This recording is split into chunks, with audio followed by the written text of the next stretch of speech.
So, hi Wow Life, another video, another share guys, another POV. So, ngayon guys, magbibigay lamang ako ng point of view dito sa live ni Kanoli kagabi na merong nag-comment na Jenny Oco. Naka-jacket, 'di ba? At ang sabi niya, noon pa man pinagplanuhan na namin nila Dan at Team Brooks na paasahin kayo para lang sa sponsor nyo. Hahaha, mga tanga kasi ang Joynatics nyo.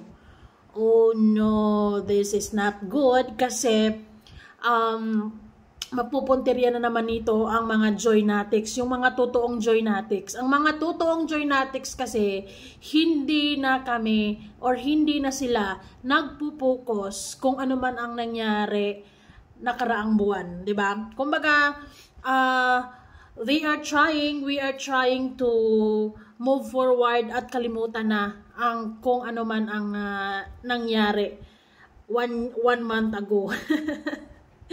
Kung sino man itong tao na to na nasa likod ng account na yan na nagko-comment sa live ni Kanoli kagabi, ay dual purpose lang ang ginagawa niya. Una, syempre, kung bubububuhan ka sa pag-intindi niyan, syempre magagalit ka kay Jenny Oco dahil sa sinasabi niya, dahil kahit naman na isang buwan nang nakalipas, meron pa rin mga hindi pa totally nag-heal, hindi pa totally naka-move on at never naman talagang makalimutan ang mga nangyayari. Anyways, pangalawang reason for me is kumbaga gusto lang niyang mantsahan ang pangalan ng Joynatics na ano ba yung mga fans ni Joy? Ano ba yung mga Joynatics na yan? Napakalala, di ba? Ganun, yung magiging marka ng mga Joynatics. Pero, the question is, sino talaga ang tao na yan na nagpapanggap na Jenny Oco? Kasi naniniwala rin naman ako na hindi yan si real Jenny Oco. Kasi syempre naman, hindi naman niya ipapahamak yung sarili niya ng ganyan.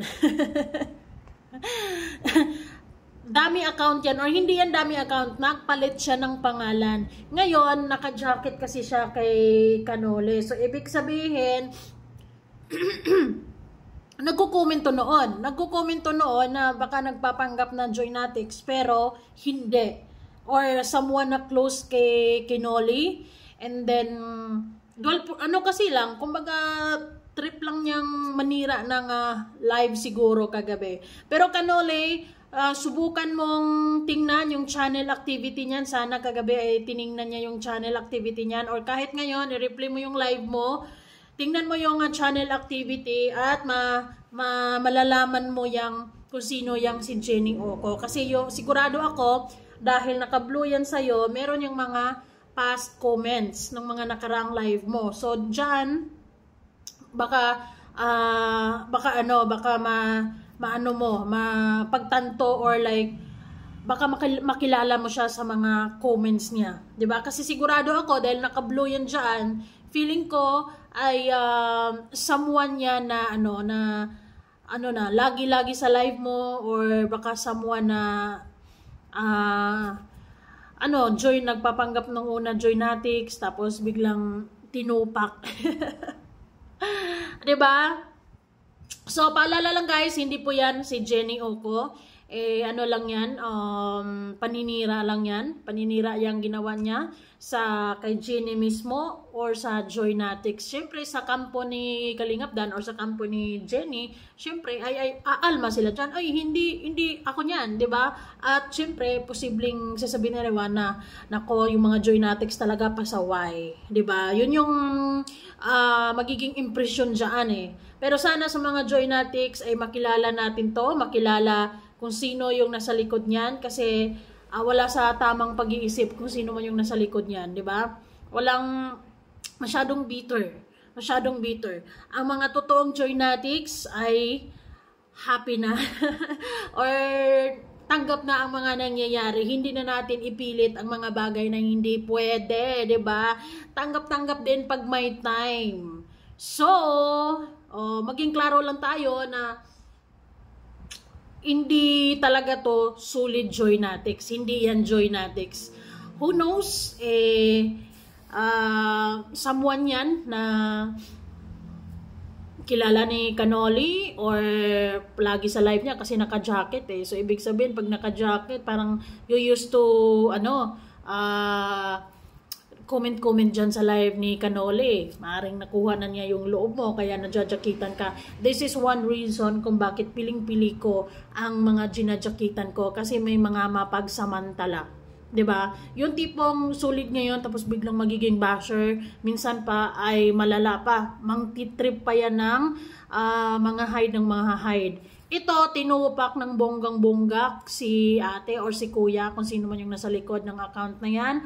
At para saan pa ba yan? 'Di ba? Mag-move on ka na. Mag-move on ka na. Mag-move on ka na kasi kung matalino ka naman, kung hindi mo na kailangang sabihin yan, 'di ba? Alam mo na dapat ang mga bagay-bagay na ganyan kasi 11 months nga naman yung Dan at Joy, 'di ba? Yung Dan Joy noon, kung hindi pa nabuko, maaring wala pang tuloy-tuloy pa rin ang Dan Joy. So alam mo na dapat yan, hindi na kailangang hindi na kailangan nating ipilit ang mga bagay-bagay. Tanggapin na lang natin kasi wala ka nang magagawa. Gusto na ni Kalingap Dan na magsimula ng sarili niyang pamilya. Magkakaanak na at that's it. 'Di ba? So, itong tao na to, kung sino man yung nasa likod ng account na yan, dalawa lang ang posibleng mangyayari dyan. Or actually, gusto niyang sisisihin ang Joynatics lang. Or baka ang worst na mangyari dyan, kapag masisisi na naman si Joy, ano ba yung mga fans ni Joy? Walang 'di ba? Ganun yung magiging first impression niya ng mga ng ibang mga fans. Pero kung malawak naman ang pag-iisip mo, hindi mo iisipin 'yan kasi klarong-klaro naman na fake or hindi siya fake, nagpapanggap siya na Jenny Oco. Pinalitan niya yung dati niyang pangalan pero sakaling makita ni Canoli yung channel activity niyaan, maaring makilala niya kung sino to. Dahil naka-blue siya, sigurado ako na may mga past comments siya dyan sa live ni Canoli at maaring dahil sa mga comments na yan ay makilala ni Canoli siya, ma-recognize, ay si ano pala to? Hala, ganon. Kasi dalawa ang masisira dyan eh. Si Jenny Oco ay absuelto na siya dyan dahil klarong-klaro naman na hindi siya talaga dyan.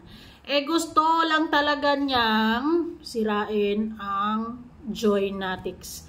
Ngayon, dahil naka-block ka dyan sa live ni Canoli, baka inisip ni Canoli dyan, isa ka sa mga Joynatics ko, no? Pero, hindi. 'Di ba? Plastic. Yun. So, ang ginawa mo, nagpapalit ka ng pangalan na Jenny Oco para sisihin ng iba dyan na, ay, mga bastos yung mga, Joynatics, walang ganito, ganyan, di ba? Unfair naman yun sa mga tutong sulit talaga. Unfair naman yun sa mga tutong Joynatics talaga na walang ganyan na ginagawa. Okay? So, kung sakali mang hindi ka pa naka-move on, ay, maging matapang ka. Gamitin mo yung totoo mong pangalan. Di ba? Wala namang problema yan. You have your, rights to say kung anong gusto mong sabihin. Kung nasaktan ka, go for it, 'di ba? Kung nasaktan ka, ilabas mo yung sama ng loob mo. Huwag ka nang gumamit, huwag ka nang magtago sa sa pangalan ni Jenny Oco kasi hindi naman gagawin ni Jenny Oco 'yan. At saka hindi siya, kung gusto niya ng peace of mind, hindi siya sasama-sama sa mga live na ganyan kasi masyadong magulo. So, ayun lamang guys. Those are the possible reasons kung bakit niya ginagawa yan ang masisi ang solid Joynatics. Kasi, unang-una, baka nagpapanggap lang talaga siya ng Joynatics or Joynatics siya nang hindi pa rin nakaka-move on or talagang hindi. Kasi, kapag solid Joynatics ka, tanggapin mo na lang. Kasi wala na tayong magagawa at hindi rin worth it na ipaglaban pa ang mga bagay-bagay na hindi nakarapat-dapat pang ipaglaban. 'Di ba? Put a period on it and move forward. That's it. Yun. So, klaro naman na fake account yan. Paninira lang yan. So, kung sino ka man, sigurado ako, isang araw ay makilala ka din. Lagot ka.